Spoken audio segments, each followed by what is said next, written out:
What's that you say? What's that sound you say? Oh, why, that's just the comforting sound of my crackling fireplace here. Today, the newsroom is reporting live from Santa's Satellite Workshop right here in Allentown, Pennsylvania. Today is Wednesday, December 20th, 2023. Today's weather will be a high of 40 degrees and partly cloudy, but that's okay because we're cozy inside, warm by the fire. All right, today all of our birthday balloons, and I mean all of them, are going out to Addison Oliver in fifth grade because Addison is the only birthday that we have in the house today. Congratulations, Addison, on being born. Okay, this is just a reminder to all families that tomorrow is our last day of school before winter break. We are off Friday, December 22nd. At this time, let us please stand for the Pledge of Allegiance. Oh,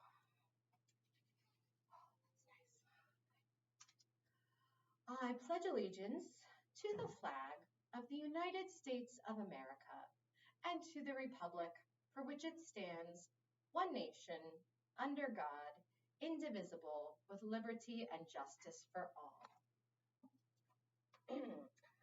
Now, one of my favorite traditions here in the newsroom is to celebrate the beginning of winter holiday by cozying up by the fire and reading a Christmas story.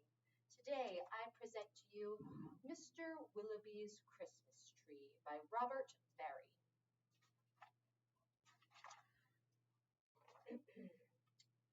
Mr. Willoughby's Christmas tree came by special delivery, full and fresh and glistening green, the biggest tree he had ever seen. He dashed downstairs to open the door. This was the moment he'd waited for. "A magnificent tree! Splendid!" he cried. "Please, sir, won't you carry it right inside?" "I think it might look best this year, right in the parlor corner here." But once the tree stood in its place, Mr. Willoughby made a terrible face. The tree touched the ceiling and bent like a bow. "Oh, good heavens!" he gasped. "Something must go."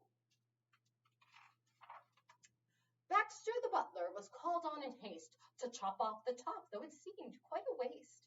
"That's great," Mr. Willoughby cried with glee. "Now we can start to trim my tree." When the trimming was well underway, the top was placed on a silver tray. Baxter said, "I know just who'd be delighted with this Christmas tree." So it was presented to Miss Adelaide, Mr. Willoughby's upstairs maid.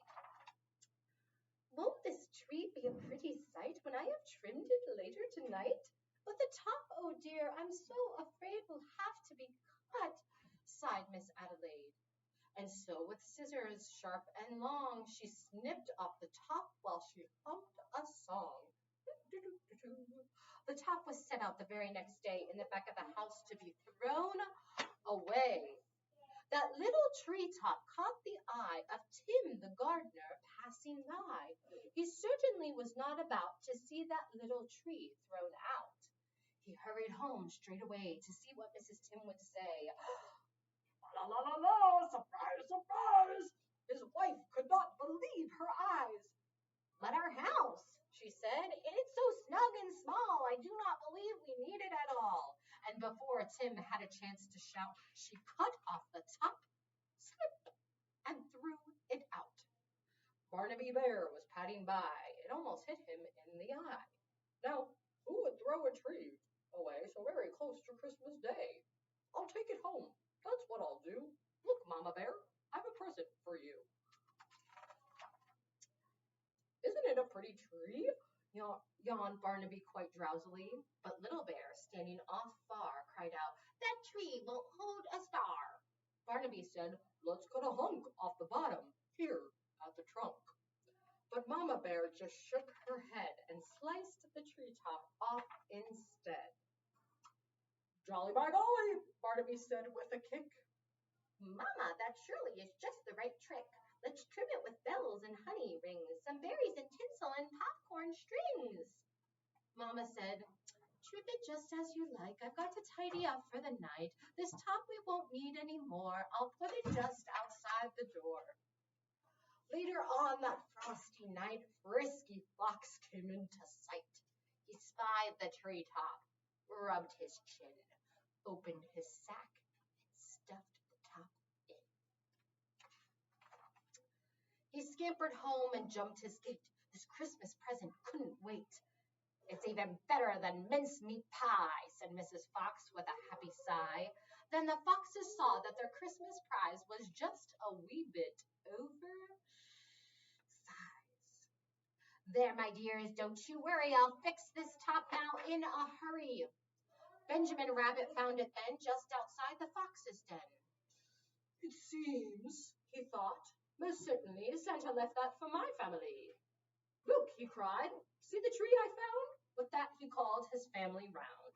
Then there was a merrymaking, rollicking, frolicking, carrot-shaking celebration around the tree. All were as happy as rabbits could be. Benjamin Rabbit, with his own hands, sliced a carrot and made a stand. Now let's see how this will look in our little chimney nook. But right away the children cried, look, it's leaning off to one side. It's too tall, that's all, said Mrs. Rabbit. As though it were a summer carrot, she gave it a chop and threw away, you betcha, the top. Then Mistletoe Mouse just happened to see that tiny tip of a Christmas tree. He pulled it through the snow and ice, up some stairs. He fell down twice. At last he reached his cozy house. It's just the right size, said Mrs. Mouse. Then at the top, if you please, they put a star made out of cheese. This is what it looks like. How adorable. Oh, wasn't it grand to have a tree exactly like Mr. Willoughby? The end. Can't you just smell the scent of fresh pine and burning wood of a Christmas tree farm when you read that one? Actually, I smell real burning.